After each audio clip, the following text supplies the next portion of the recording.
मैं ये भी ऑब्जर्व करता हूँ कि आप में से बहुत कम लोग हैं जो वीडियो को पूरा देखते हैं। आप मैं समझ सकता हूँ आपकी परेशानी, पर आप बहुत हड़बड़ी में हो कि आपको ये भी कर लेना है, वो भी कर लेना है। शायद 2 4 10 यूट्यूब चैनल को भी फॉलो करते होगे। फिजिक्स केमिस्ट्री मैथ मिला दें तो ज़्यादा भी हो सकते हैं, और सब चैनल पे क्या आ रहा है वो आपको देखना है। अ, ऐसी घबराहट किस बात की? रिलैक्स करो, रिलैक्स करो, एक एक चीज़ को चबा चबा कर, रुक रुक कर, समझ समझ कर, तब आगे बढ़ो। समय है तो देखो, नहीं समय है मत देखो, पर देखो तो उस चीज़ को ठीक से समझ लो। उसको सुपरफिशियली देखने का कोई अर्थ नहीं होता है। मैं सिर्फ ये कहना चाहता हूँ, ठीक है?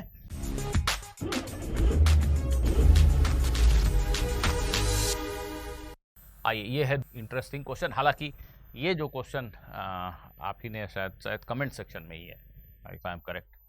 इसको मैंने थोड़ा सा चेंज कर दिया है, just to make it a bit easier to understand. थोड़ा सा चेंज कर दिया है, भावना वही है, कॉन्सेप्ट वही है, पर क्वेश्चन को थोड़ा सा चेंज कर दिया है, just to keep it, just to make it more simpler. This is a ring, right? This is a metal ring and its mean radius is r. Its radius is r, मतलब mean radius means यहाँ से यहाँ तक का radius, मोटा मोटी radius r. Now the cross section of the wire of which this ring is made is a. That means अगर आप इसको यहाँ से कट करोगे तो ये जो वायर है इसका क्रॉस सेक्शन है a. I hope you all understand this. A is not this area. A is the area of cross section of the wire of the ring, right? Mean radius is r, cross sectional area is a. Now this is a conducting ring. It has ये ऐसा एक plane में रखा है, and there is a provision जिसमें हम magnetic field apply कर सकते हैं perpendicular to plane of the ring. Let us assume the initial magnetic field here is B naught. The magnetic field is perpendicular to plane of the ring like this. Now let us look at the statement of the problem. Problem says inductance of the ring, that is L, it is a given number. Inductance of the ring is a given number. Inductance of the ring L is so small that the inertia of free electrons cannot be neglected in the current building process. If you change B, if you change flux through this ring, then an EMF is induced, and basically an electric field is created if you change B. If you are not changing B, but by some other means, by moving the conductor, you are changing the flux, then there is a concept of motional EMF which tells you how an EMF is developed. Okay, in any case an EMF is developed, and EMF basically means there is an electric field inside the metal of the ring, and that electric field pushes the electron, धक्का देता है, जिसकी वजह से electron acquires some speed and thereby we see some current. That is how the theory goes. तो ये statement जो कह रहा है कि inductance of the ring is to be considered as very small. That means अगर आप यहाँ बी को चेंज करोगे, फ्लक्स चेंज होगा, तो इंडक्टेंस तो छोटा है, दैट मीन्स जो रिवर्स ईएमएफ डेवलप होगा it will be small, right? तो अगर आप ऐसा सोचो कि इसमें कोई भी इंडक्टेंस नहीं है और 1 मिनट के लिए हम सोचे कि इलेक्ट्रॉन की कोई इनर्शिया भी नहीं, कोई मास भी नहीं है, तब क्या गजब का चीज होगा. आप थोड़ा सा बी को चेंज करोगे, some EMF is developed according to Faraday's law. EMF means electric field, और वो इलेक्ट्रिक फील्ड अगर इलेक्ट्रॉन पे फोर्स लगा रही है, अब you are assuming that electron is massless, तो थोड़ा भी फोर्स लगने से electron will have an infinite acceleration. Massless object पे फोर्स लगा दोगे तो it will have an infinite acceleration. So that is what the question is saying, you don't consider that.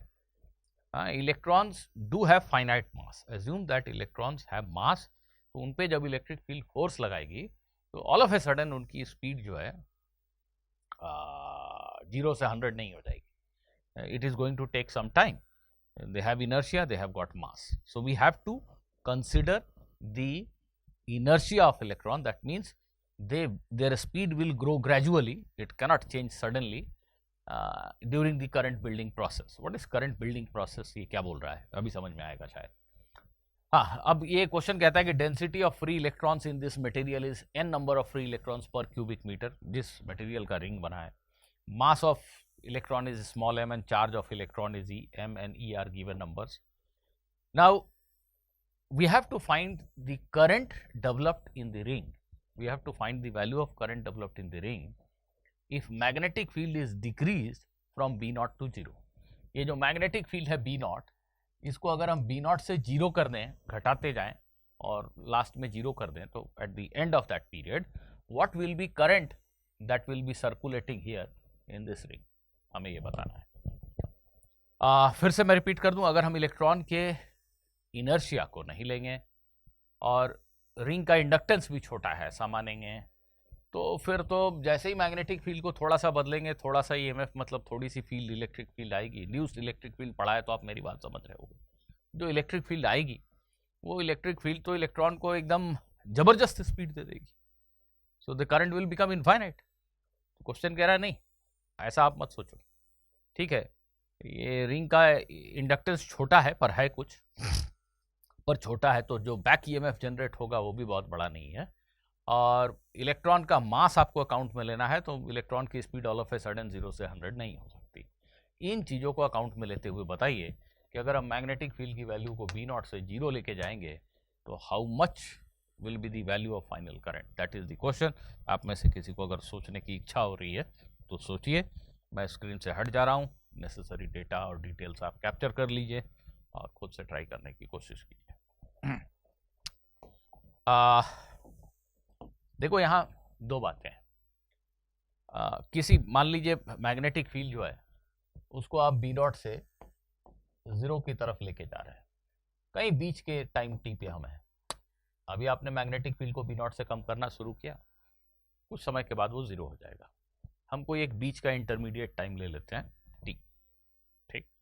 इस समय इस रिंग के थ्रू जो मैग्नेटिक फील्ड का फ्लक्स है वो B इंटू ए के इक्वल है, जहाँ B इस टाइम पे मैग्नेटिक फील्ड की वैल्यू है। B जो है B नॉट से घट रही है 0 की तरफ, तो किसी इंटरमीडिएट टाइम पे B की वैल्यू B है, सो नेचुरली जो फ्लक्स है वो फाई जो है वो B इंटू ए लिखा जा सकता है, ठीक है। तो फैराडेज लॉ कहता है कि इस रिंग में एक ईएमएफ डेवलप हुआ है और वो जो ईएमएफ है उसकी वैल्यू माइनस d∅/dt है। मैं अपनी तरफ से डायरेक्शन, हालांकि हम सोच सकते हैं डायरेक्शन वगैरह ईएमएफ का क्या होगा, दिस दैट सब कुछ सोच सकते हैं, पर मैं सब कुछ मैथमेटिक्स के भरोसे छोड़ रहा हूँ। Minus d∅/dt is EMF developed in the ring. Phi किसी इंस्टेंट पे फ्लक्स है and minus d∅/dt is the EMF developed in the ring. सुनिएगा मेरी बात को, माइनस d∅/dt, ठीक है। लेकिन यहाँ एक और फिनोमेना है, इस रिंग के पास एक इंडक्टेंस है, तो जब उसके थ्रू फ्लक्स चेंज हो रहा होगा, बिकॉज इंडक्टेंस की प्रॉपर्टी का मतलब ही ये है कि change in current will get opposed, एक रिवर्स ईएमएफ क्रिएट होगा।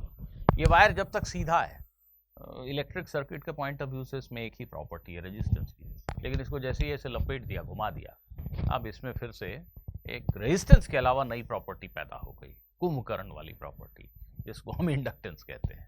कुंभकर्ण सोता है तो सोता है, यहाँ भी करंट कांस्टेंट है तो कोई प्रॉपर्टी का कोई मतलब नहीं है, लेकिन करंट को चेंज करना चाहोगे तो वो कुंभकर्ण जाग जाएगा। तो यही सेल्फ इंडक्टेंस होता है। तो वो रिंग जो है वो एक लूप है और उसमें सेल्फ इंडक्टेंस की प्रॉपर्टी है। तो टाइम t पे मैग्नेटिक फील्ड B है, इस समय फ्लक्स B इंटू ए फाई है।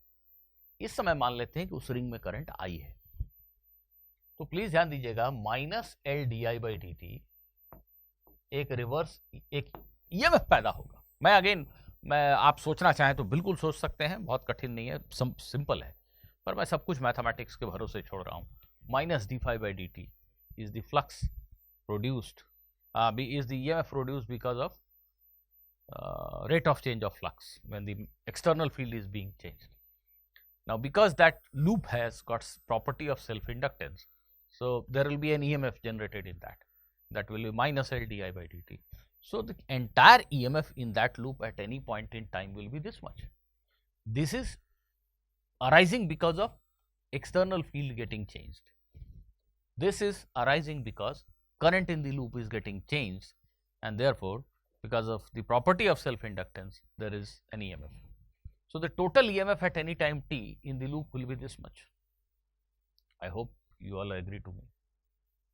नहीं, ये EMF होगा। चलो, अब ये जो सरकमफ्रेंस है 2 पाई आर, इस ईएमएफ को अगर मैं 2 पाई आर से डिवाइड कर दूं, so this is the electric field inside the material of the ring. ये यहां से मामला जो है वो उन्हीं को समझ में आएगा जो इंड्यूस्ड इलेक्ट्रिक फील्ड थोड़ा सा पढ़े हैं, नहीं तो समझ में आना जरा मुश्किल है ना भाई। तो जो ये रिंग का मेटल है, इसमें एक इलेक्ट्रिक फील्ड पैदा हो जाएगा, और electric field into 2 pi R, that is दी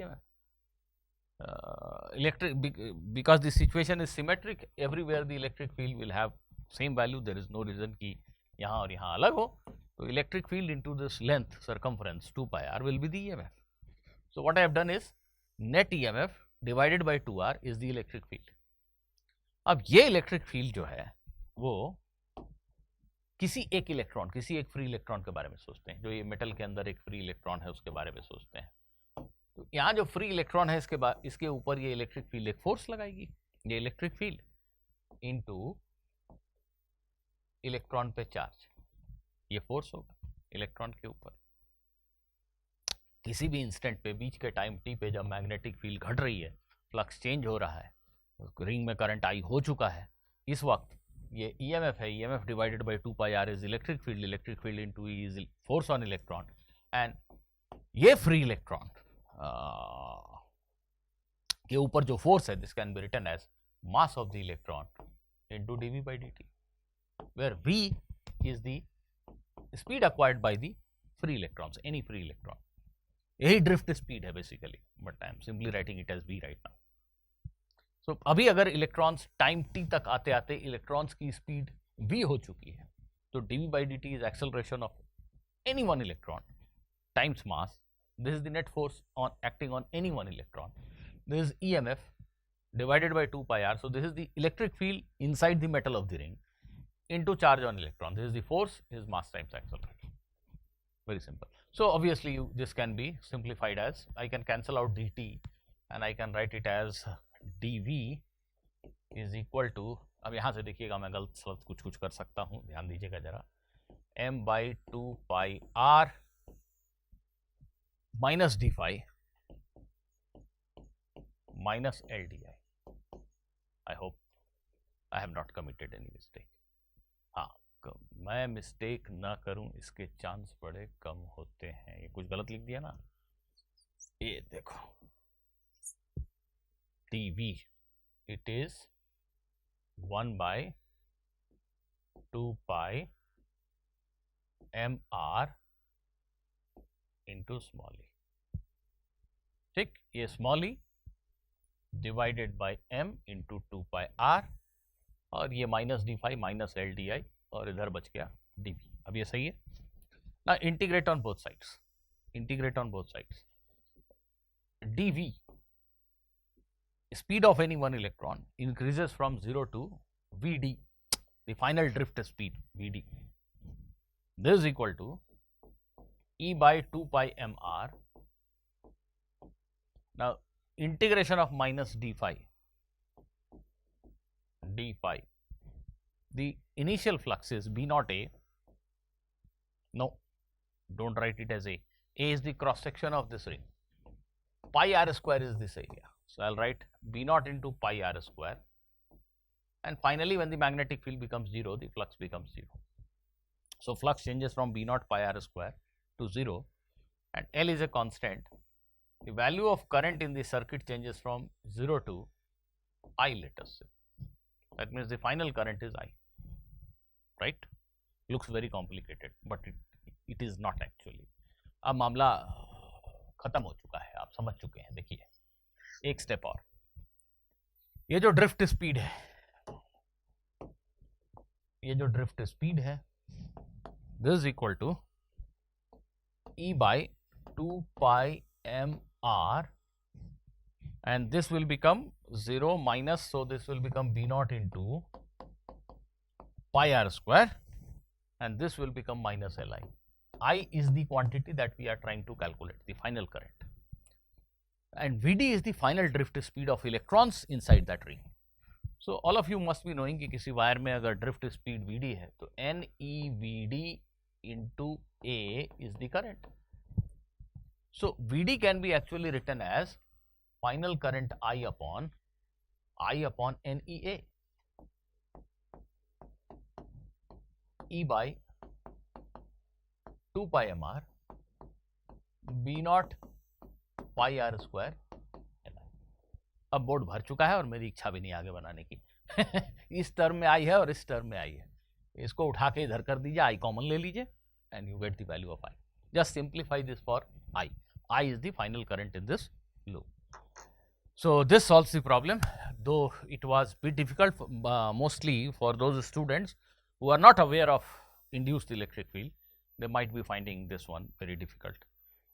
पर नहीं पढ़ा है तो पढ़ लीजिए. Induced electric field is very much there in syllabus और उसके बारे में आपको पता होना ही चाहिए. पता है कि नहीं पता, यही चलो कमेंट में लिख के बता दो कि induced electric field समझते हो कि नहीं समझते हो. बहुत सारे लोग अगर नहीं समझते हैं तो कोशिश करूँगा कि छोटा सा वीडियो उस पर बना दूँ. लाइक तो कर दो. चलो मिलते हैं अगले वीडियो में कुछ और क्वेश्चंस के साथ. Good bye.